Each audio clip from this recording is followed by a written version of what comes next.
Fellas, say goodbye to Chuck Sherman the boy. I am now a man. I highly recommend you join the club. We are doing the wild thing all night. Acid house music. Hey, what's up, everybody? This is Sherm. Sherman, I cooked all this food. Is that all you gonna eat?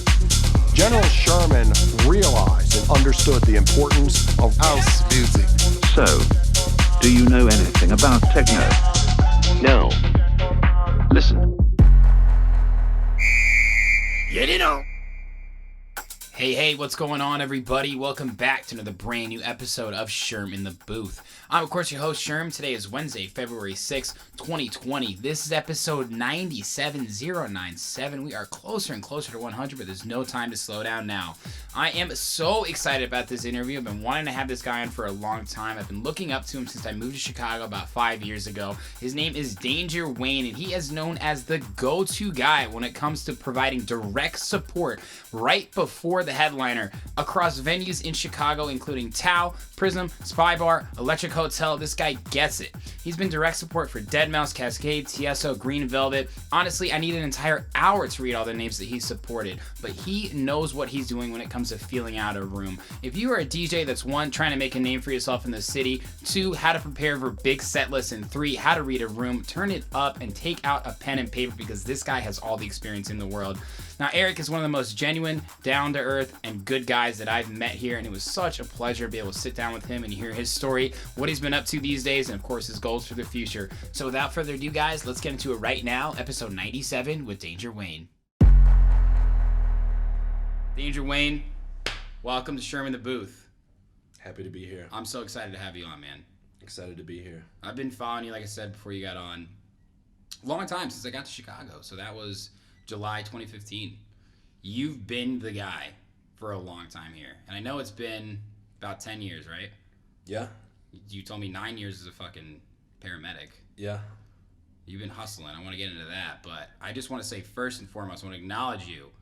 You're the guy, right, that if you are from Chicago and you go out to any of the clubs for an after party, for a main headliner, for an underground event, you're that fucking guy with the mohawk that people are like, damn, dude, I see this guy all over the place and he always fucking crushes it. That was like my first year in Chicago. Yeah. You were at the Mid every time I went. I mean, pretty much anywhere I went. Yeah. And you've cemented yourself now as what I would say the guy. I'm a guy. You are a guy. What can I say? But you're the fucking guy, man. Like, you're the fucking guy. I've had a lot of great DJs on the show, whether they be really good scratch DJs or somebody like Tsunami, who's a really good technical house guy, or even, you know, he's a good open format DJ. But I've seen you play so many different types of sets, man. So yeah, I've become more and more versatile as time went on. For sure. What was like? What did you first start playing? You said you were playing frat parties at Kappa Sig at IU. Yeah, it actually starts before that. Mm-hmm. I got my first equipment when I was 15. 15, yeah, shit. Yeah, I used to go to like birthday parties and stuff at like the community center. Mm-hmm. I grew up in Park Ridge, Mm-hmm. and like some of our friends' older brothers were like the DJs there, and like my friend and I we were like basically like we can do that. So obviously like we looked up to them, and yeah. we were like we could do that. So we took out a loan and bought some old equipment. And just got after. We made flyers and handed them out on like the playground and like The playground. Holy shit, dude! Only in Chicago. Yeah. Started. Who's your friend? His name is Brian. He's not in the industry anymore. Yeah.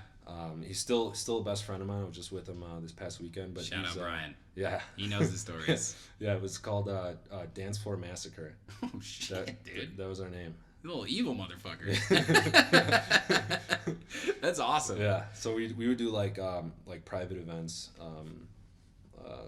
birthday parties, and like bar mitzvahs, and anything that we could get our hands on. We basically like used like our networks, and then like our friends like parents' networks and stuff, and yeah. So I remember like our first gigs that we did, like we had to get driven like by my mom and our minivan.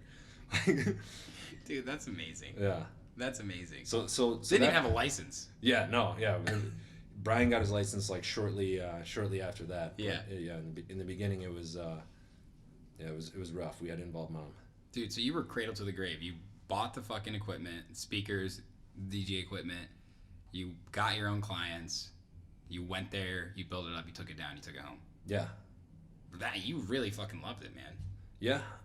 I feel like initially like we were just doing it to be cool. Did you make money? Yeah. Nice. And it was like we saw it as a job. Like we saw it as a way to make money. Right. We didn't make that much money. Because anything's allowed when you're 15. Yeah, true. But yeah, that's how that initially started, and then that equipment, even when we stopped like taking on gigs and stuff, when we got into like high school, that equipment stayed at Brian's house, which is where we hung out like all the time, and my friends would all play Halo or Xbox or whatever, and I'd be in the background just DJ messing around. Yeah, that's awesome. Yeah, and the equipment we had was it was like these old school dual deck CD players that like you couldn't do anything on them. Like it was literally like two little jog wheels. Yeah, and like you could like cue and like set loops. Yeah, and like pitch blend and that was it. And then the mixer, I don't think there was any effects on the mixer. No way. Yeah, so that was my first start with DJing, was playing on that wow little box, and I did it for like hours and hours. Like, loved it. Like every week. Yeah. You love that more than Halo. That says a lot. Yeah. I loved Halo. Yeah. Yeah. So were those older brothers? Were they like your first exposure to electronic music then? It wasn't even really like electronic. It was just like a mix of whatever was popular then, like a lot of pop music. Yeah. Also electronic music. I remember that was when Sandstorm was oh shit. God, did that song change the world? And it was actually old then, but I remember like that was like yeah, that was like a go-to track. Like, yeah, like we'd have like a dance floor going and be like, you think they're ready for Sandstorm, bro? It was like that or like the song from the Blade soundtrack. Oh my god, dude. Yeah. Dance Floor Massacre? Yeah. Any mixtapes still out there? I mean, no. You guys should do a back-to-back set or something like that. Yeah, I actually wish that I had like a recording of like what we sounded like. This sounds fucking lit, dude. it was probably just so terrible like that. It would just be so entertaining to listen to. Isn't that the best though? Like when you first get into this stuff, yeah, everything feels so new, and every new track you find, and every time you play a new set, you just feel so much more connected to it. Yeah. The passion as a whole. Yeah. Yeah, definitely. That's amazing. So you did that. You're 16, 17. You continue DJing, getting better and better. Yeah. And then I kind of like put it aside. Like I wasn't like, we weren't taking any gigs or anything. Mm-hmm. I was like a horrible student in high school. I was kind of a bad kid. Like I was just like I was like a class clown. I was popular. I played football until like junior year. Then I quit. Like I literally, the way I quit, I just showed up to the game drunk in my regular clothes, and like my coach was like, "What the hell are you doing?" And I was like, I just didn't really care a lot about much when I was in high school. Like I was just wanted to have a good time. Like my parents tried to push me in the right direction, and God bless them, they were amazing, but I was kind of like a lost cause, like middle child syndrome and all that. I understand that. Yeah, but hey, I'm alive, and you're good. You're doing great. Mom and Dad, he's doing great. That's awesome. So I didn't know what I wanted to do. You figured it out. Yeah, I eventually. You got it. Eventually, it's been a long process. Yeah. But I knew that I didn't want to have like a regular job. Mm-hmm. I knew that I didn't want to sit behind a desk. None of that, and that's like all I knew at the time of like what you could do with your life was go to school, get a job. Right. I didn't know anything else. Yeah. So. You said middle, right? I know. I met your younger brother. Yeah. Do you have an older sister or brother? I do. I have an older sister. Okay. Brittany. What was she doing? She was a good kid. She went to U of I. Okay. And she's a nurse now. Wow. Yeah. Is that where the paramedic kind of came into play a little bit? No, not at all. Really? Yeah. Did she try and like be the older sister and be like, yo, what the fuck? Yeah, she did that a lot. But like that exactly, yeah. Yeah. Because I've had to do that to my little brother too. Yeah. Yeah, but yeah, so like I just stumbled upon like firefighting, and I thought that was gonna be what I was gonna do, because I was like, you know, I could do that. It's like a physical job. Yeah. Wouldn't be behind a desk. Right. And so I just went after it. I went to school for fire science. So it's basically like a fire science or a firefighting like degree. I did that, and they told me like you gotta be a paramedic if you want to be a firefighter. So I was like, all right, let's do it. And that's really like the barrier to entry, like for all firefighters. Yeah, now it kind of is. It's like it's such a competitive industry to get into, because Heard that. it's a really good job. Yeah. And there's a lot of people like me that you know they don't know what they want to do, or like a lot, or even more so, there's people that really want to do it, and you have to compete with them. So fucking passionate motherfuckers. Yeah. So I jumped through all the hoops. I got my paramedic license, and first you get your EMT license. Started working right away on an ambulance. Loved it at first. It was like super exciting. Just seeing a bunch of crazy shit, and like experiencing like things that normal people don't do, and like that's what I was all about. I just Were you even 21 at that point? No, I was 18, I think. Jesus. Yeah, 18 or 19. Got my paramedic license.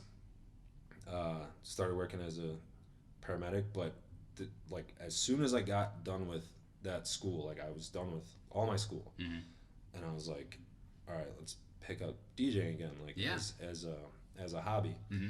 And so I did, and I started putting out mixes. Sorry, let me turn this on silent. All good. So you really had an interim though. Yeah. Weren't playing gigs. Were you DJing like while you were in school? Not really.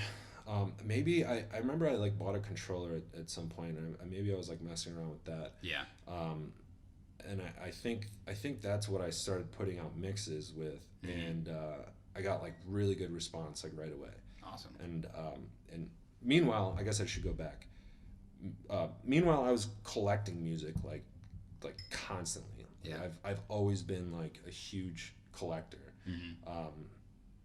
And so I had all this music stockpiled. I started putting out mixes, and people were loving them, like eating it up.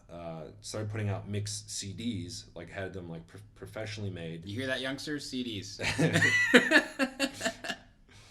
That's awesome. Yeah, that's well, for real. Yeah, That's legit. Well, CDs were really big back then. Yeah, and dude. And that is actually how I started falling in love with dance music, was through mix CDs from like DJs like Mix and Mark and Alex Peace. Yeah. Infinity was a huge mix CD DJ. Like huge. Like I have probably like 22 of his. He's come up so many times for those mixes. Yeah. It's amazing. Yeah, it's like famous. Yeah.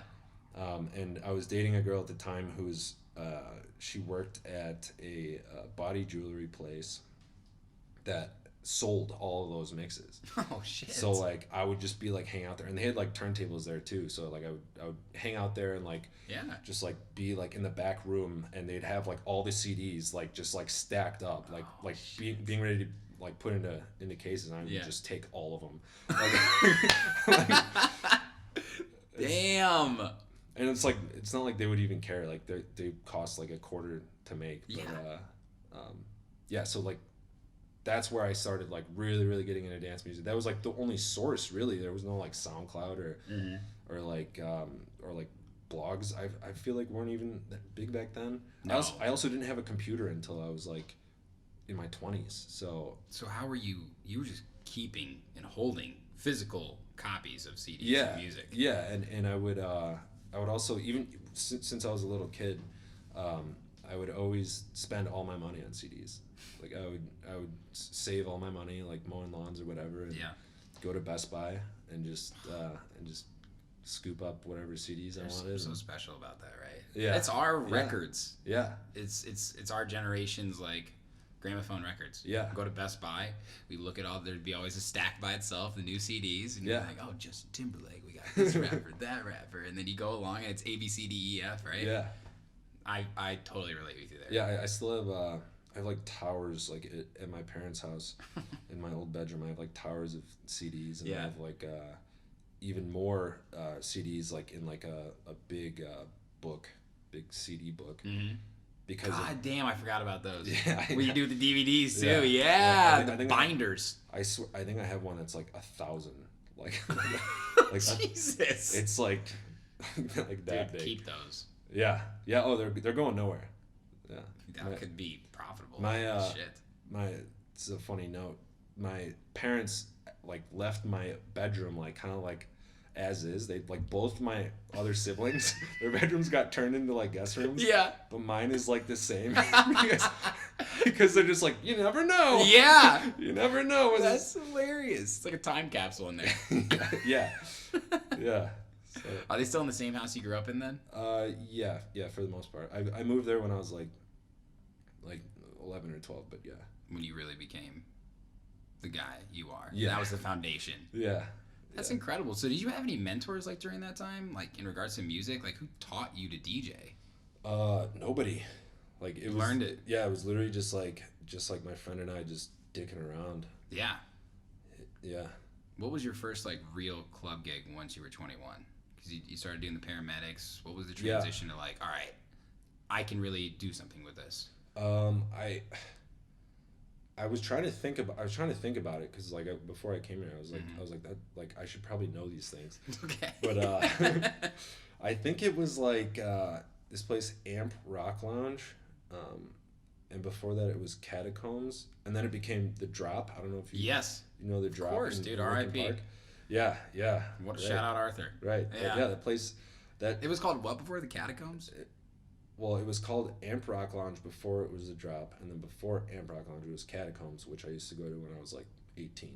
Yeah, and it kind of feels like a catacomb in there. Yeah. No, they like that's why it looked how it looked is because it was originally Catacombs, and it was like there was like cave drawings and stuff. Dude, like that makes complete sense. Yeah, I didn't understand why it was called the Drop, and I felt like I was walking into like fucking Universal Studios, like underground vibe. Yeah, but I think that was the first one, and it was because Gino Bartucci, who I went to high school with him, and he was a few years older than me. Mm-hmm. I got in contact with him, and he was managing there. He then became the manager at Vertigo Sky Lounge. Yep.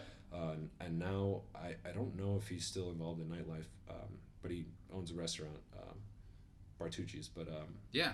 So I reached out to him, and I set up my sister's birthday there. Nice. And so like early on, I think I just knew like intuitively like the power of like bringing added value into the situation. Yes. You know, when you're asking for something. Absolutely. And yeah, I think that was one of the first places I played, and I probably did a horrible job. But we had a bunch of people with us. And, yeah. Well, not only did you get the gig, you promoted. Like, you did it all. Yeah. So that's kind of where the promoting aspects are. I mean, when you're DJ, promoting, like, they kind of go hand in hand, but you're, like, you have a business mindset behind your DJ brand. Right. With Syndicate, which we'll get into as well. But that was kind of the kickoff then, it sounds like. Yeah. Yeah, I guess that was, like an early start, and... you know, I was hungry. I wanted to get gigs, and it's really hard. It was really hard to break into it. I was just hanging out with friends, partying, meeting people, growing my network, and I came across who now is my brother-in-law. His best friend, this guy Phil. Mm-hmm. He's like, I want to start a promo company, or like I want to get into nightlife. Like I know some people. He's like, you're a good DJ, like we all know the same people. Like we should team up and do something together. Yeah. And so this company was started by Phil called Pure Soul Entertainment. Mm-hmm. Yep. And that was like how things like really got started, because there was actually some organization. Yep. He kind of acted like my manager. Nice. I was happy to get whatever gig I could. Yeah. And then we both kind of like used our mutual network to bring to the table and work out deals with bars and nice. Eventually like small clubs, lounges, and then eventually we just kept building and building and building. Yeah. And went up from there. Damn. Yeah. And all through that, you're getting better at DJing through gigs, practicing on your own. Yeah. And you're working as a paramedic as well. Yeah. Pretty fucking busy, man. Yeah. But you were figuring shit out at an early age. Yeah. So you didn't really have any connections, it sounds like, right? Like you really developed everything, your whole network, like you said, is from you just going out, being yourself, DJing, connecting. Yeah. What was that like for you, like trying to figure that all out? Just taking shots? Well, I was I did a lot of that. But Like taking shots, yeah, for sure. But just like, hey, I'm Eric, how are you? A little bit of this, a little bit of that, probably at the same time. yeah. Well, I'm very lucky that I have my brother and sister are both really close. My sister's 2 years older than me. My brother is 2 years younger. Okay. And like we're like best friends. So Awesome. like his best friends are my best friends. Her best friends are my best friends. Oh shit. And so like That's great. Yeah. Like so it was super easy, I guess, to like You always had a party with you. to build a network. And I was always like the DJ, you know, the DJ brother. Like to like my siblings' friends, Yeah. and then I had my own friends too, obviously. Yeah. And then once I teamed up with Phil, like it was just very cohesive and unique, and it seemed like very very easy at the time.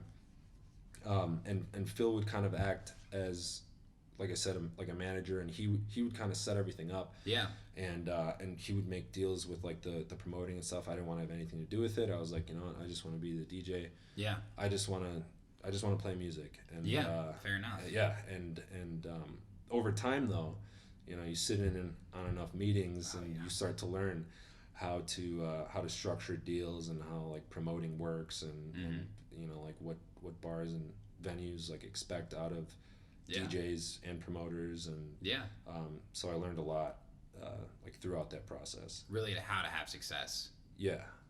Because nowadays we got to do it all, right? Like, Yeah. You can't just be a DJ. No. You can't just be a promoter. You got to know both sides of the business. Really cool that your family was involved, like in a very genuine way. Yeah. I have that feeling too, like with my younger brother's friends. I'm Sherm the DJ, right? They like they feel like my biggest fans sometimes. They come to my shows, they're front row. Some of them I don't even know. They're like, hey, I'm Ben's brother. And I'm like, hey, how are you? You know, like, Ben told me, you know, you're going to be DJing and so fucking cool. I'm like, wow, goddamn, this is awesome. Like, I didn't even ask these people to come. But I know what you mean. Yeah. That's great. Your family was always with you. Yeah, and it was like, we were like, that was when I was like 21 or 22. I don't even think I started DJing in bars until I was 22 maybe. Just, I don't know, just because of the timing of everything. Sure, and then, of course. So it took off like really fast from there. It was just like a recipe for, you know, for quick success. You got the formula. Yeah. It all kind of came together. So yeah, like we just built it up and got into the festival circuit, like doing the same thing. Phil set it up, and we'd sell a ton of tickets, bring our combined network together, and it's awesome. Put me on stage at Spring Awakening for the first time. Yeah, what year was that? 2014, I think. Now, did you play main stage in Soldier Field? I did. Didn't you play like 2 to 3 p.m.? I remember, flashback, I remember coming to Chicago and seeing your name, checking out your SoundCloud, and you fucking played main stage Spring Awakening, and recorded the set. Yeah. And it was a fucking great set. Yeah. I couldn't believe it. I was like, who the fuck is this guy? Yeah. This is incredible. And I remember, too, at the same time, which is interesting, Milk and Cooks was really blowing up with, like, they had a spring break mix. Mm-hmm. And they played, too. And that was actually where I kind of first started discovering you, which was, that's awesome. What a great opportunity. You were already a great DJ then in fucking 2014 then. Yeah. And now you got over a decade experience of DJing. You played a lot of gigs. What keeps you coming back? What is it? Well, There's a lot of ups and downs that you know about. Yeah. Other people don't. I'll correct you. I was a really good EDM DJ. But Okay. I could not play. I didn't play anything else. Mm-hmm. And a lot of times the places that I was playing, it was like so inappropriate. Like what I was playing, but like the venue owners and managers were just like counting money in the back, like whatever. Like Yeah, like, you're just playing fucking Porter Robinson and all Yeah. that. So like, Yeah. this is all I got, baby. Yeah. Yeah. That's amazing. Yeah, but yeah, through the years, I guess like what keeps me going is just always evolving, and always like finding new ways to challenge myself. Yeah, absolutely. And like a big part of that was like going into becoming like fully open format, like I am now. Yeah. Some of like my most challenging sets now are like not the ones where there's like 1,000 people in front of me and I'm playing like house or EDM or something. It's like a smaller like bar type venue where I have to play like 90s hip hop for 4 hours. I totally agree. And It's a bit daunting sometimes. yeah, but it keeps that fire burning, I guess, and it keeps you humble, and it keeps you like makes you realize that there's always like more to learn and always like more ways to grow. Mm-hmm. Absolutely. Do you feel like sort of that timeline for you as well was there was a big EDM boom, right? 2011 to 2014, 2015. I don't know, because when I first got to Chicago, there was a big overlap. Now, I would say 70% maybe, and that could be a little off, is open format in Chicago, the venues, right? Yeah. I had to adjust as well. I had to learn how to be an open format DJ. The only way to learn to be an open format DJ is to play open format DJ sets at places. Yeah. You can practice in your room, bedroom festival sets, and you can get it down. You can do hot cues, you can do mashups and all that shit, and you know your timing. But open format sets challenge you. Yeah. And they're always long. They're never like an hour. You don't play an hour open format set. A promoter wants one guy, two guys, 10 p.m. to 3 a.m. Yeah, so they can pay him a little bit less. A little bit less. A little bit less. Yeah. But that goes into the music fucking, digging for it. Yeah. The amount of other things that I found through that. And it gives me a sort of taste like there's a branch that I think is extending and combining. Luca and I talked about this. It's like open format house. Mm-hmm. People are more open to hearing a house drop rather than a whole house track or techno or EDM, whatever it might be, if you can give them a little modern flair, sort of. Right.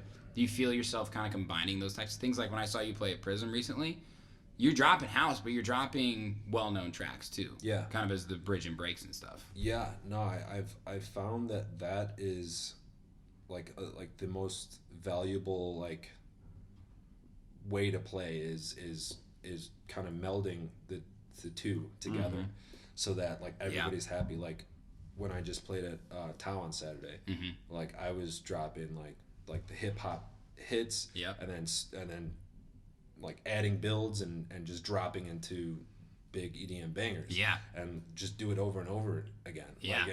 People, I had people going nuts because and especially for like if you want to play at like a big nice venue like a Tao or a Prism, or it's like a bottle service driven venue, and they have like, even when they have like a big headliner like Kashmir on Saturday, like only so many of that, only a certain percentage of that crowd actually knows who Kashmir is and cares about their music. So true. So you have to take in everybody into account. Like you can't just be like, oh, I'm gonna dig so deep into my EDM folders and play like all this obscure like progressive like old Eric Prydz or whatever. Yeah. Well, actually that's a bad example because old Eric Prydz is always goes well. Yeah.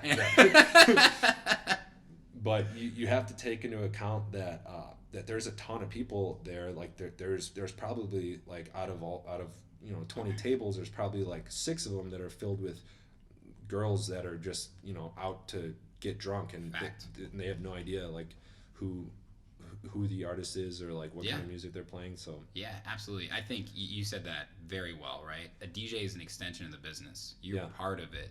We may not be DangerWayne at prismnightclub.com, but you're there representing, and it's really important outside of maybe a Lollapalooza after party or something like that, right? Like we have to cater to the crowd. Yeah. And I feel that I became a better DJ once I started challenging myself to those open format sets, and it kind of sounds like it's the same for you. Yeah. And there was also like from like the beginning of my career, like when I was talking about how I would kind of like populate my own crowd. I would like basically bring my own crowd. So it was like it was it was like a gimme. Like it was just like like they were all just like, I know him, and like so they're just going playing hard songs for your friends. Yeah, and then like as I got older, like gradually, that crowd just thins out because they get older. People start having kids and are getting married and just it's crazy, just being old and tired. And they don't want to go out on Tuesdays anymore. Yeah, so you have to rely on strangers to fill your dance floors. Yeah, and so your taste and your selections have to reflect that. You have to take into account that you're dealing with. It's kind of like what you were talking about, going from being a college DJ to being like a Chicago DJ. Yeah. I didn't have one open format song when I was a college DJ. I didn't even know what that was. I had rap edits with an intro. 80 BPM was probably fucking dubstep. Yeah. Like, are you kidding me? And it's a whole other thing, right? And I remember I had to actually like go back to back with people that I knew that were really good open format DJs. And they'd be like, dude, you got radio edits, bro. Like, we gotta step your game up. And then you start looking into BPM Supreme and Hyped Edit and all this type of shit. Yeah. And there's a whole other fucking world out there. Yeah. I was really late to DJ pools. Really? Yeah. Like, it was like a few years ago. I got DJ City like not that long ago. Dude. Like and I was already like doing open format. Like, yeah. But it was just like a lot of like remixes that I would find or I just like buy shit on iTunes. Dude, I'm the same way. Yeah. That's where I got these radio edits from. Yeah, and then I discovered DJ pools for open format music, and I was like, oh, it's a lot easier. Yeah. I remember listening to like open format DJs in the club, and I'd be like, how are they doing this? Yeah, like, I know, right? I thought the same thing. Yeah. Didn't get it. Yeah. Like, where the fuck did you get this shit? It's like, it's just an intro. I'm like, fuck. Intro? What, not mixing in key? What? I thought everybody DJs like Eric Prince. Yeah. Well, I mean, with all these types of shows you've done, I mean, again, I've seen you play house, open format, club sets, festivals. Shout out Lost Land set, too. I mean, I don't know if you could be more diversified, for fuck's sake. I also saw you play underground tech house at North Coast over the summer. Yeah. You played a fucking sick set. That NSC sound system on the Good Bus stage was dope. Yeah, that was awesome. That was awesome. Shout out to the Good Bus team and everybody involved with that. Afterlife 2, which we'll get into. I want to know, do you have a personal favorite style or your ideal DangerWayne set? Yeah. Yeah, it's definitely like I love anything house music. So like pretty much anything in the house music realm, like I love playing it. And it depends on like where I'm at also, like but I guess my ideal set is like a hard tech house, like a high energy tech house, like chunky, percussive, and jacking. Yeah. I love that. Yeah, and I also like bass house elements like Phlegmatic Dogs and like Volak and night bass. Yeah, Yeah. I like that. A lot of power in that. I really like Dirty Bird too. I feel like so basic saying both of those. That's okay. Are you fucking kidding me? It's good. They're at the top because they're good. Yeah. No, I love that sound. Like, who are some of your favorite house artists? I love Chris Lake. I have to mention him like first because he's been around for so long and he's people don't realize how long he's been around. What percentage of the EDM community even knows that he made Boneless with Steve Aoki and Tujamo? Yeah, 1%. It goes a lot farther back even. Like, true. I remember listening to him like at the beginning. Like he was just always churning out tracks and it was totally different. Yeah. But I mean, so were like the trends back then and just the sounds in general. Yeah. But he's like never done me wrong. Like even like some of my favorite artists, like I'll have these favorite artists, and like they'll put out like a track here and there, and I'll just be like, what happened to you? Oh my god. But Chris Lake he's been so consistent like throughout his entire career. Yeah. And he's also evolved. Like with the changing of the times and the trends and sounds and everything, and I'd say lay the foundation for where we're at now too.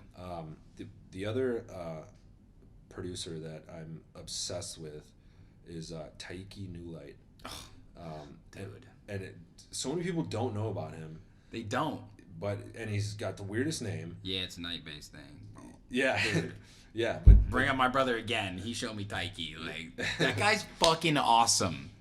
yeah, and he You like night-based, he don't produces, you, Eric? yeah. I guess I do.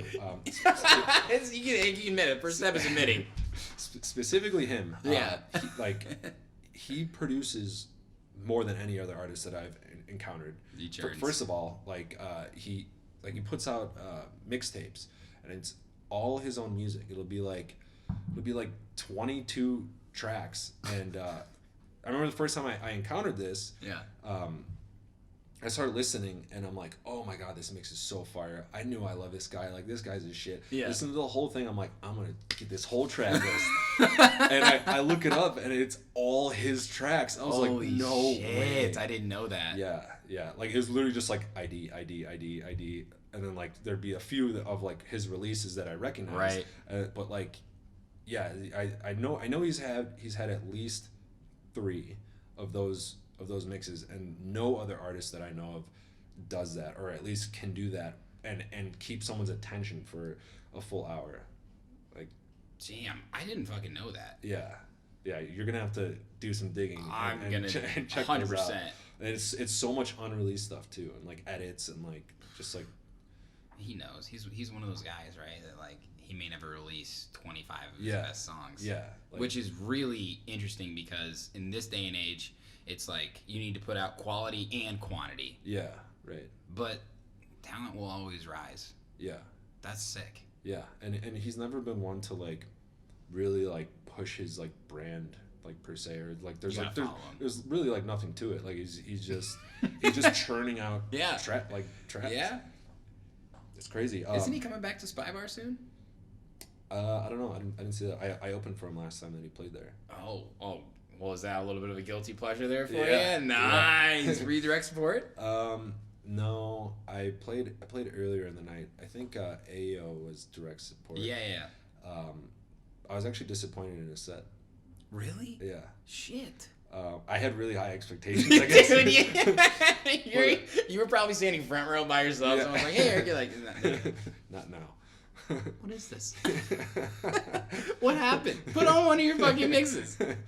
I know what you mean. Well, I mean, I take it that he's probably just like a uber producer like that literally just locks himself in the studio, like because of like the amount of productions he has, and he probably just doesn't either just doesn't put that much into his set, or maybe he just had a bad day. Yeah.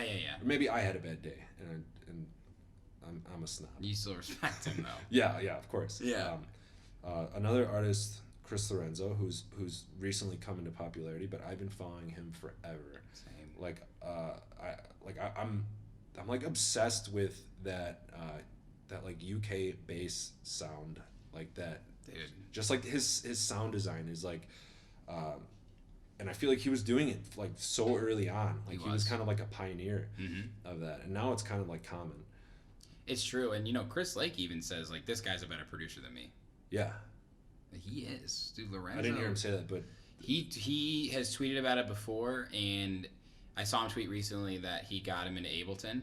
I don't know what he was using before. I think he was using Logic, and he was like, "We're all fucked." It's true. Lorenzo has something about him, and he's a great DJ too. Yes, I opened for him at Primary. Nice. Oh shit. Yeah. Back in the day, then. Yeah. Nice. Yeah, it was a while ago. Holy shit. He shreds, and he's so tall. Yeah. His set He's was like a amazing. being. When he comes into the fucking building, he sweats too. Yeah. I talked to him on Holy Ship actually. He sweats. Dude, he's so fucking sweaty. I was like, "What's up, Chris Lorenzo?" He's like, so British. I can't even fucking do his accent. Like, just like basically the South Dakota of England, right? Could barely understand him. His hand was soaking. I was like, "Damn, dude! Like, you fucking get it." He's like, "I know. I gotta go. I'm not even gonna do it. I'm not even gonna try." He's like, "I just played a set. I got to my next one right now." He's like running, but he's just one of those guys that like he encompasses what loving DJing is all about, and it's just loving the music you're playing. Yeah, and making. feel you. Like you can tell, like he doesn't really give a shit to Well, maybe the pizza song with that song was kind of gimmicky, but Yeah, Annie up. yeah. Which is so cool, and it's interesting because they talked a lot about as well, like individually Chris Lake and Chris Lorenzo, they're going to play different sets. And people think when they come to an Annie Up set, it's going to be a back-to-back. But they're playing this whole different style of, God, you know, I don't want to call it, it's definitely not new disco. It's not tech house. It's not house. It's almost like new tech house. It's something that is powerful in the club, is fun on your AirPods. Yeah. And it fucking bangs anywhere. I don't think I've ever heard a set from them. Really? Yeah. I think I watched something on YouTube. It was like 20, 30 minutes or something. But they're both great DJs too. Yeah.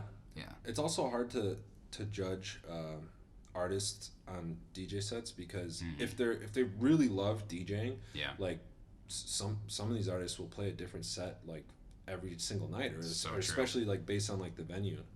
Especially if it's like a special place or like what time of the night it is. Like if it's like 6 a.m. versus 2 a.m. Like it's going to be completely different. So true, especially the touring guys. Yeah. Have you noticed a lot just from maybe even people we know or DJs you've opened for that they're maybe known for being a better producer or DJ?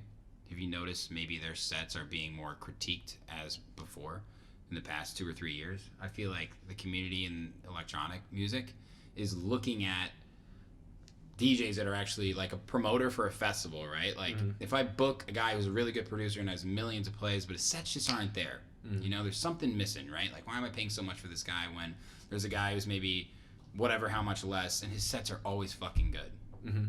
Have you noticed that at all? Well, I forgot your question, but it's okay.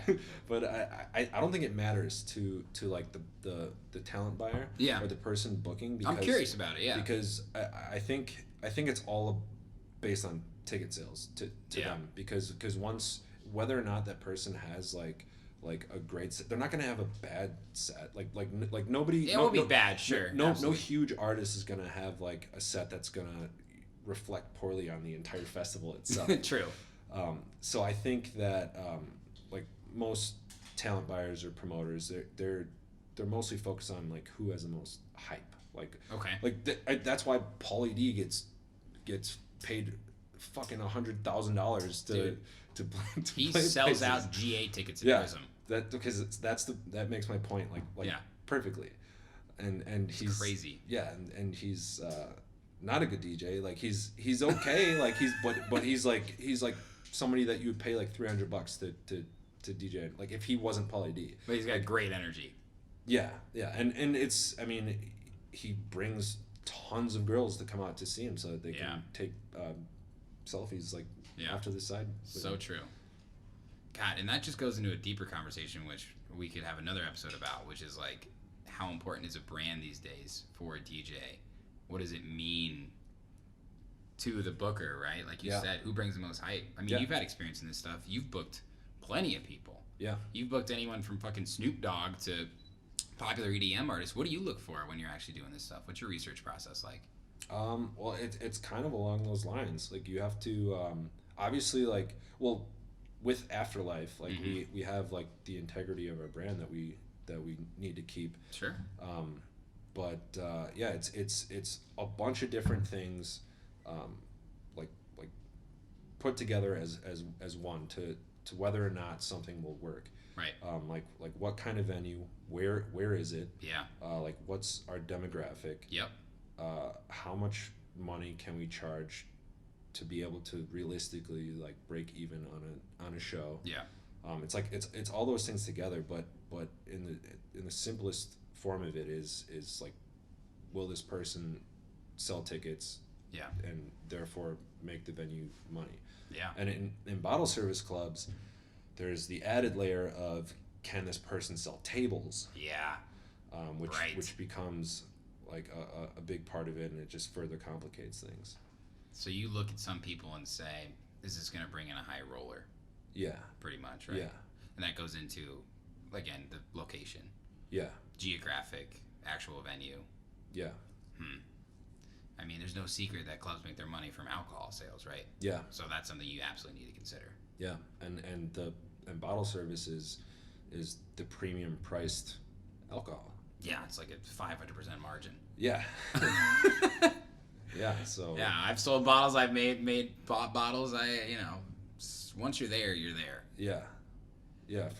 For example, especially I've been working primarily in these like bottle service high end nightclubs for the past few years because they tend to be the best venues to play it. Absolutely, they make money. Yeah, and some of the artists that they book are the booking fees are so astronomical that they wouldn't even stand a chance if it weren't for bottle price. If they weren't banking on having some of these high rollers like come in and spend multiple thousands of dollars, like they could sell out 3 times, but if they didn't have the GI tickets don't cover it. Yeah, right. That's just to fill the floor. Right. And I feel like I don't know enough about it to speculate, but I feel like for like talent agents, I feel like they kind of know this, and that's why they're kind of like pushing them. So like that club, they sell $10,000 packages. Like let's push the limit on this. I think that's a safe inference, man. Yeah. For real. Like if let's look at Tiesto, right? He just announced a club tour. He's going to Tao. Yeah. It's club life, right? Yeah. You know goddamn well whoever is putting on that tour is looking at the place with the highest table sales. Yeah. Tao in Chicago, wherever in New York, probably all the Taos, and I don't know where he's going, but yeah, that's a really interesting business perspective. Yeah. That people don't think about. Right. Oh, why are you booking him there? Why are you booking him there? Like, I like this club better. Well, this place doesn't have any tables. Yeah. Straight up. Yeah, and it's kind of like a depressing thing to even discuss because it's like the grosser side of the business, I guess. It's the furthest part like away from the music. Yeah. But it's just something to take into consideration, I guess. Right, but there's a lot of method behind the madness too. I mean, when did you get involved with Afterlife? Shout out to everybody who does Afterlife. I've worked with you guys many times. It's all very well run. I did a lot with Annex. That was fun. Yeah. Sad that it went down, but that was really cool. Yeah. Because you're still a managing partner, right? Yeah. So I think I got involved. This was when Pure Soul was still around. It was at the old Dolphin Club. Yeah. They started I think it was just a Saturday night. It was either there or Grand Bar. I honestly cannot remember which came first. I don't remember if Grand Bar was after Dolphin or before Dolphin. Yeah. But either way, I think Dolphin was before. So I started working with them through like Phil met Bobby and then booked me to DJ like as a guest DJ, and then obviously I met Bobby and Eric, and we clicked right away. And then I believe it moved to Grand Bar. I stuck around for that. Yeah.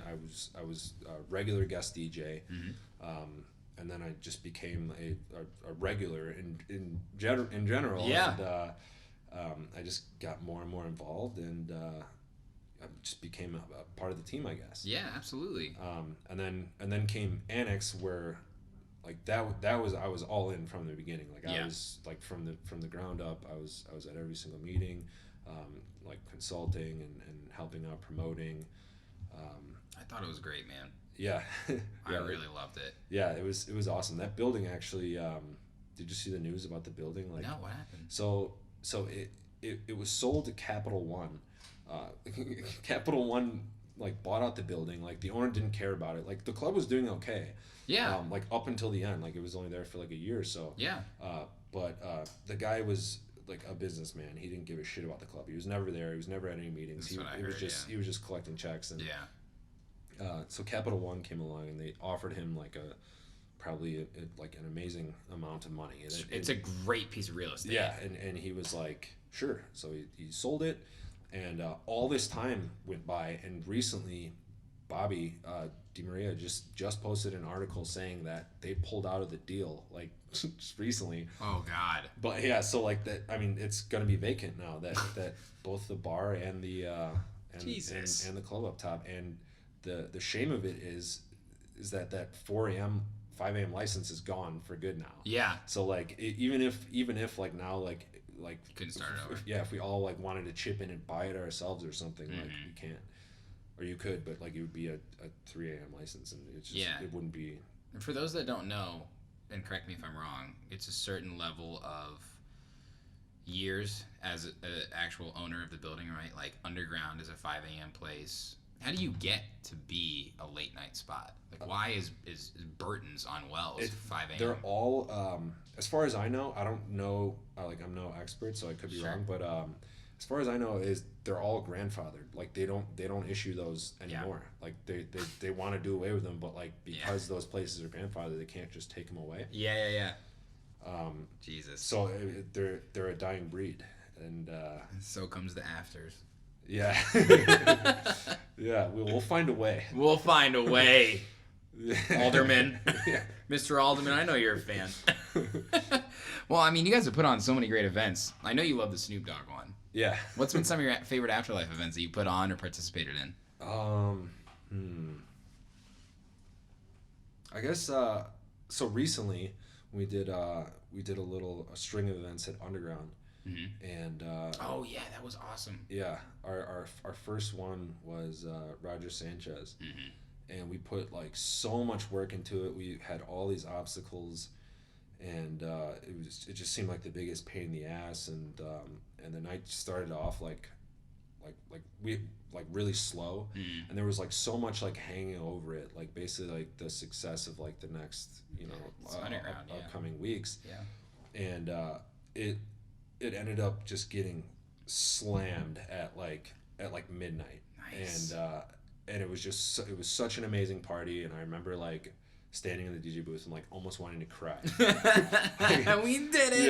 Yeah, it was one of those. So that definitely comes to mind. Other than that, I don't know. All the successful ones.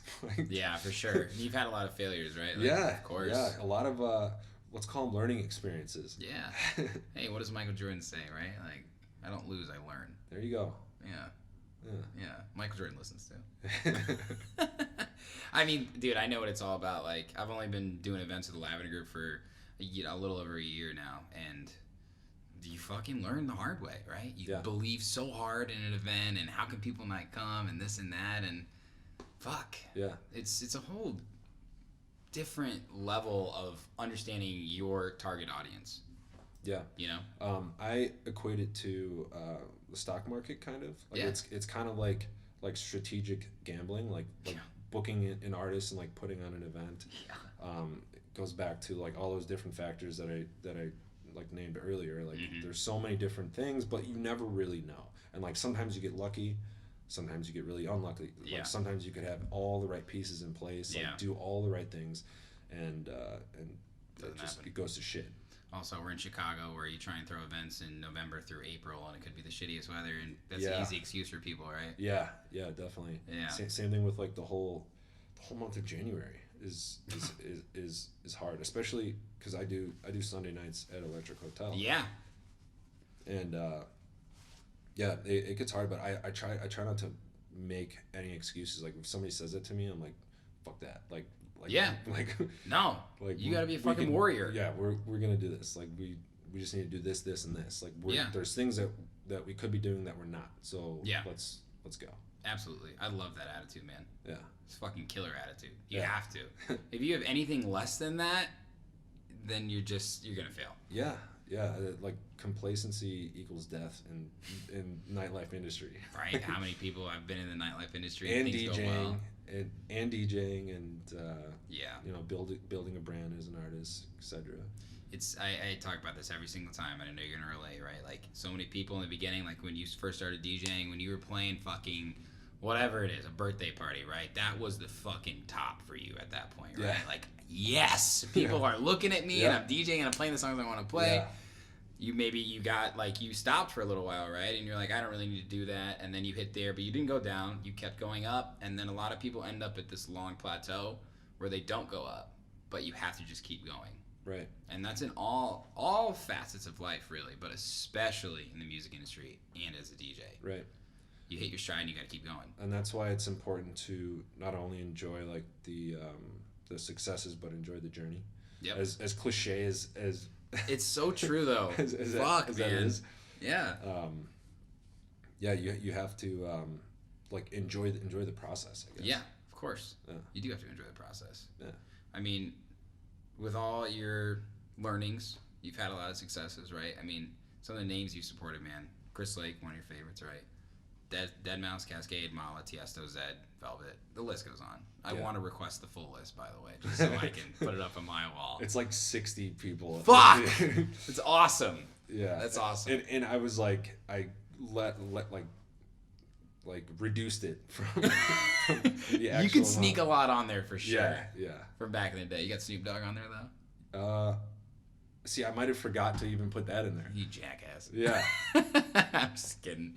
I mean, I want to know, like, take us into the mind of DangerWayne, man. Like, you're an expert when it comes to building the energy. Yeah.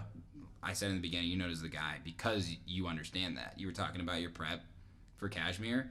What does it look like from maybe a week before to the day of you find out? You've had a lot of different types of sets. Are you preparing a different playlist? I'm positive you're that type of guy to go song to song. No. No fucking way. You probably never have. No. What goes on inside your mind, building up and also as you're going? So I've taken like the long-term approach to organizing my music. Yep. So the way I have my flash drives organized is by the type of venue. Okay. And then it goes into subcategories of like the time. So okay. Like it'll be like main room empty when there's nobody there. Main room like open. Yeah. Main room support. Okay. Handoff is a folder. Damn. Like, so yeah. That's got some gems in there. Yeah, it does. And then close obviously. And, sure. And then for certain venues there's even it goes even deeper than that. Mm-hmm. But I try to have I try to be ready for any show like without any preparation. Yeah. And that's kind of like what happened this Saturday. I had my folders ready to go, which is nice. And then just like during the week, like during my quote unquote record box time, I'm always just opening them up, like seeing like what's stale, like what's like what needs to be added, and yeah. I keep everything. I'm just constantly like I tend to it like it's a plant. Like I'm just trimming and dude, it's your playbook, man. Yeah. Like you're the quarterback. Yeah. But usually if I get booked for so and so artist, I will make sure I'm familiar with their music first of all. Yeah. Like I go through those playlists that I was talking about, make sure that there's no songs in there that they played. Yeah. Or that they have produced. Yeah. Or on their record label or anything like within their realm. Yeah. I have so much music that it's easy for me to work around like anything. Yeah. So like I actually like the process of reducing the playlist because it just makes it easier. Yeah. And then I don't have to think about it as much. Like when I'm playing, I can just focus on looking out into the crowd. Right. And seeing like which direction I should go. Yeah. Which direction I should go to next. Yeah. Other than that, like there's not that much preparation I put into these things, even for big shows. You've played so many big shows. Now you really have a good idea of what to expect, sort of as well. Yeah. That's huge. I mean, when I saw you play on New Year's Eve this year, came out the fucking gate swinging, baby. Yeah. What folder was that? That's a good question. Party Jams, probably. Party Jams. Party Jams Current. I loved it. It was so much fun. Yeah. I was watching from the back because I was like, all right, I gotta go. But I was like, no, Eric, I gotta fucking learn. Yeah, I remember you sending me the creepy Instagram shot from up on the mezzanine. Yeah, I was watching you. Yeah, I was standing. It was a great view. It was a fucking perfect view. If I really got in close, I could see the tracks. I was like, no, I don't need to do that. I actually do that to I do that to Luca all the time. Do you? At Electric Hotel, he's sitting like behind his shoulder. And, yeah. I'll just like zoom in on my phone and take a picture. You gotta keep it fun, man. Yeah. That's awesome. I always just love acting guys of your caliber because there's a lot of DJs that want to be in your position, right? Yeah. What would be your advice to them for trying to get to where you're at? I think for guys that are like just getting started, you should find a way to bring extra value, kind of like what I alluded to earlier. Yeah. whatever that means is up to you. The way that I did it was I was able to like form a business relationship early on that allowed me to bring people to the places that I wanted to play. So that, and I think it's important to talk less and listen more, and just in general. Just, 2 ears, 1 mouth. yeah. Just observe the people around you. Like, look at people that are more successful than you, and try and figure out, what the reasons why. Yeah. And don't hate on other people, especially people that are more successful than you. Yeah. Because anything that you can hate on someone for can be learned from. Mm-hmm. Well said. I like that. Yeah. And hating just gets you absolutely nowhere. I see like people complaining all the time on social media, and I'm like, I want to tell them that, but I'm like, I'm not even gonna touch this. No, don't get involved. I'm too positive of a person. Yeah. Like you touch that, and it's like your hand goes black. You're just like, You're diseased. yeah. So many times I've been right there, right? Like, Yeah. wanting to say something, wanting to send a text, wanting to be like, really, I don't think you should have said that, but there's no reason to get involved. Yeah. That's being the bigger man. And in today's age, man, like social media, saying nothing is sometimes better than saying something. I'm very quiet on You are. on social media. You are. I'll promote my gigs. I'll like make jokes here and there, like meme when they here and come to there. me. Yeah, yeah. I make sure that they're very friendly across the board. Like, not anything political or anything like that. That's good. Yeah. I'll voice my opinion via the likes I give to. Oh, you dirty dog. You know what's funny? I've held off from liking certain things, and I'm like, there's some fuckers out there looking at the likes, right? Yeah. Why do we have to live in this world? But it's Yeah. how it goes. Yeah. Yeah. Seriously. Voice your opinion through likes. Yeah. It's true. Yeah. It's true. Well, I mean, you started DJing about 10 years ago. I can't believe it's 2020 now. It's crazy. It still doesn't even feel like, even though January's flown by. I want to ask you, man, what's been the biggest thing you've seen change since you got into it? And what do you think the next decade holds even? It's a good question. I try. So what do I think has changed? Yeah. Just over the last 10 years. Yeah, how, really just the biggest thing you've seen or experienced. Well, I'll start by talking about what I think is like where we're headed. Yeah. I've noticed that recently, collaboration has become like more and more important, to the point where it's like basically essential to find success, especially as somebody beginning. And there's another piece of advice, I guess, is find people that are in the same lane as you. Yeah. And reach out and work together. And I don't really practice what I preach in that regard, because I'm really bad at collaborating with people. And But you have your groups you work with. You collaborate with them. Yeah. And Yeah. So yeah, I guess I have. Dude, you do a great job of that. You do. You really do. You DJ at all these different places. You work with Good Luck Chicago. You represent Afterlife. Like, you do a great job. Right. For real. But yeah, I've noticed that a lot. Like, there's a lot of like collectives and stuff that are doing like really great things and helping, like giving people a leg up, like where normally they wouldn't have it.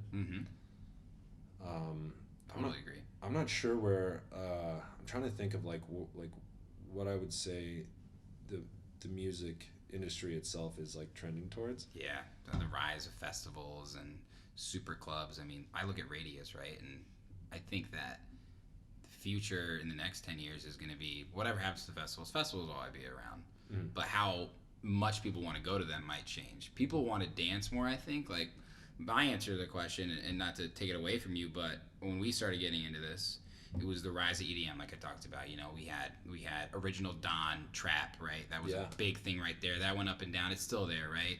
We had Big Room, that went up and down. We had Progressive, that went up and down. House was always going like this. And now I'm noticing that there's going to be more trends, rhythm, all that sort of stuff too. Future bass especially, future house. It's been a lot of up and downs, and I see a lot more consistently, and that's what I brought up the open forum at house, because rap and popular music will always be the most popular, and house is finally meeting it at this axis. Yeah, Yeah, no, I guess that I would agree with you. Yeah. 100%. Yeah. And that's where I personally seen like my overall style. Like if you took an average of all the music that I play and all the sets that I play, Yeah. like that's it. Is just like the common ground between what's popular and what's familiar and the underground that's slowly creeping its way into popularity. You said it better than me. You said it better than me. I just teed you up, man. That was a fucking alley-oop right there. Thank you. I mean, you're right. You're right. Like, I that's what I see from the people I talk to, from the people that we see. And my friends, too, just like you, they don't go out like they used to. So I'm having to learn and adapt to who else is out there.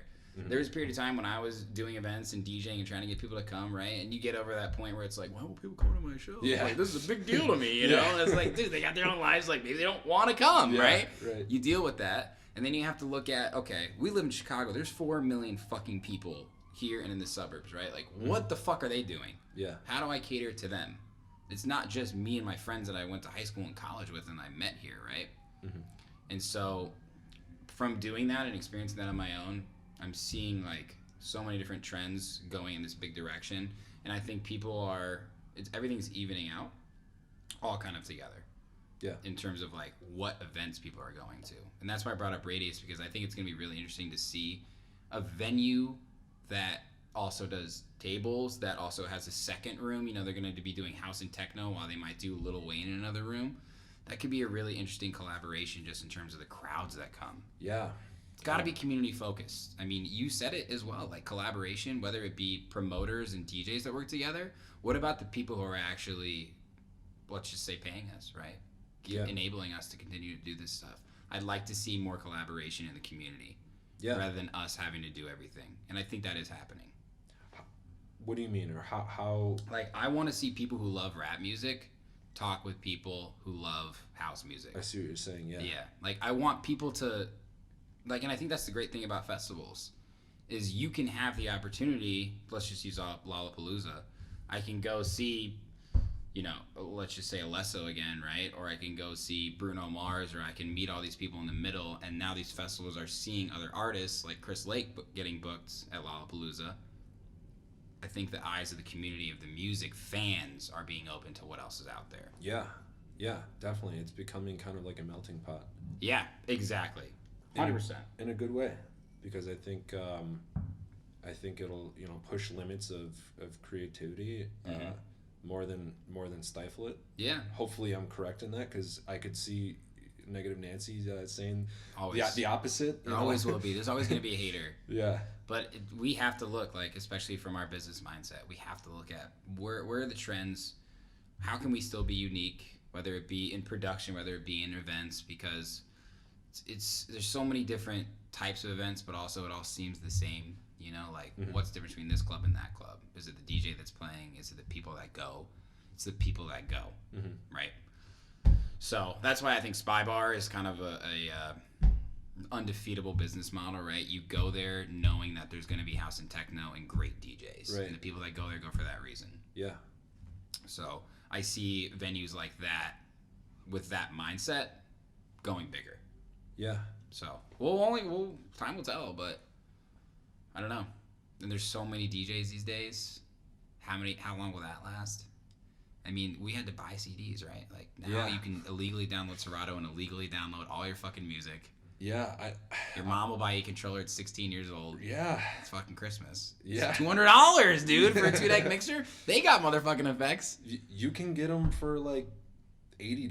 $80. Yeah, it's wild. There's no barrier to entry at all. Right.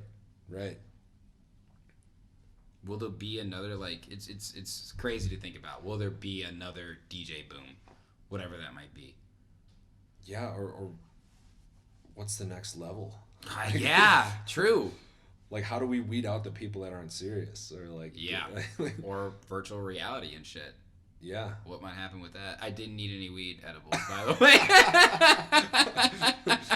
What about virtual reality? But it's fucking true, dude. Like, I saw this shit. I'm going to Miami this year to just go to the conference and learn about the future of music, basically. And I follow Danny Deal, who does a lot of research on the future of music, right? Mhm.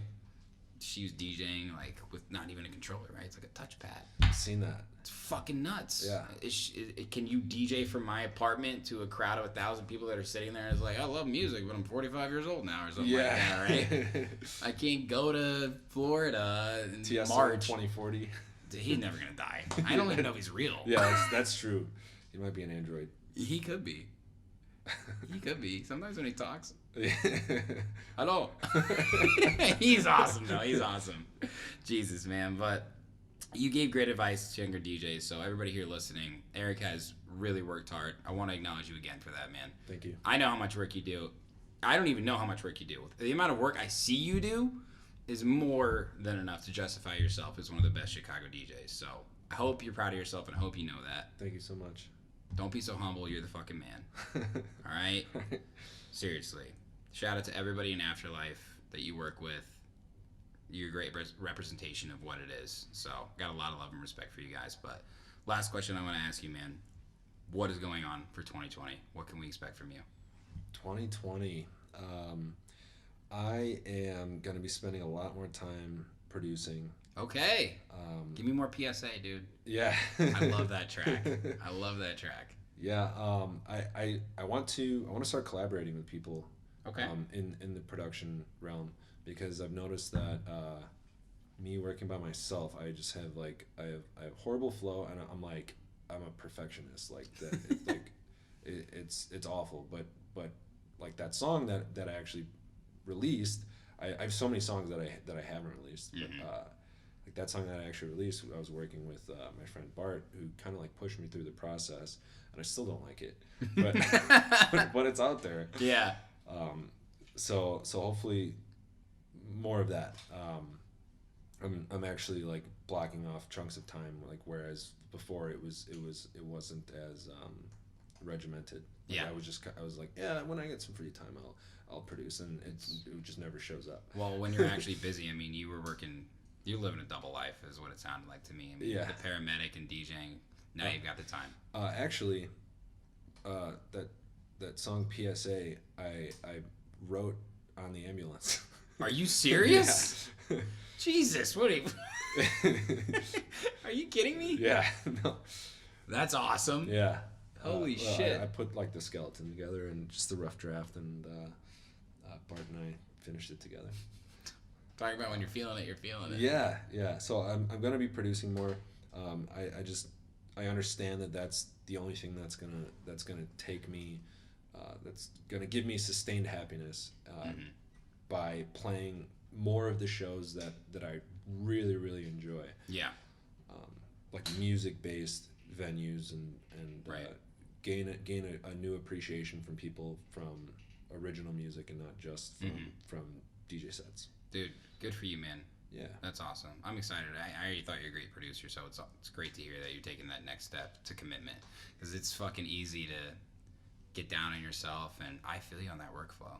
Yeah. It's so easy just to be like, this is not the day, this is not the time. And that's the thing about music. If you're not mentally there, ready to produce, it's not going to be a good track. Yeah. And you're going to hate yourself more and hate the track more for coming back to it and be like, what the fuck was I? I was forcing this. Yeah.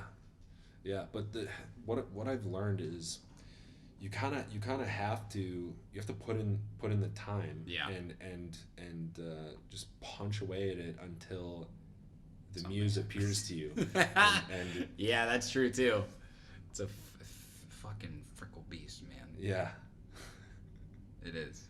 Yeah. But I feel you. other than that, I'm gonna be in Vegas more. Yes. You were going out there a lot last year. Yeah. Paradiso? Paraiso. Sorry. And what's that guy's name? F3R? Yeah, Fair.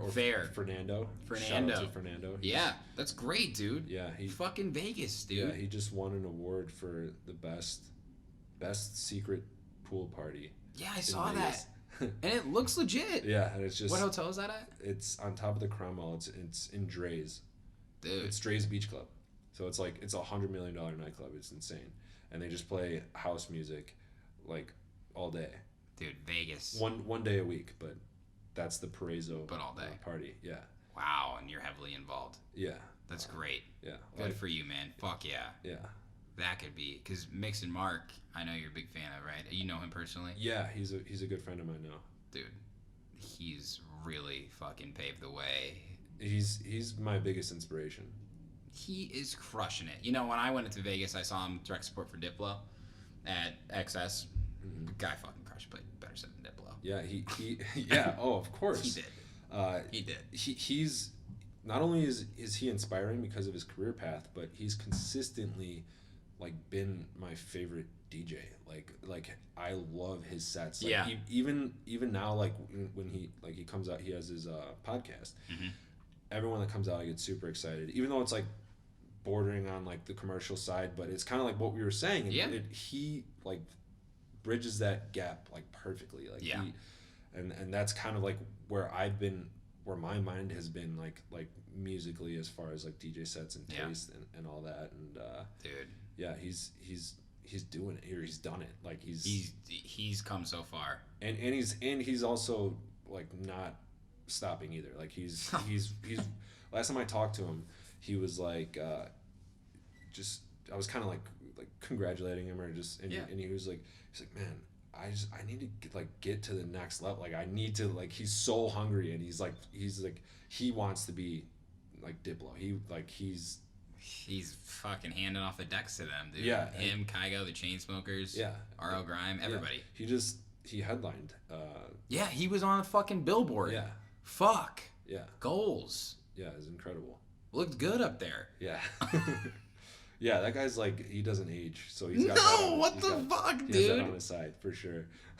Jesus looks like Christ. He's 25. Literally. Yeah. Literally looks like he's 25. Yeah. Guy's changed his name 3 times. Still looks like he's younger than the first fucking name when he started. Yeah. Well, that's awesome. What a great inspiration, man. I could definitely see you going down that path.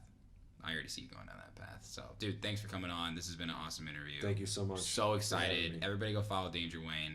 You're going to see him at the clubs whether you like it or not. So he's fucking there, baby. That's right. Hell yeah. Thank you, man. Thank you.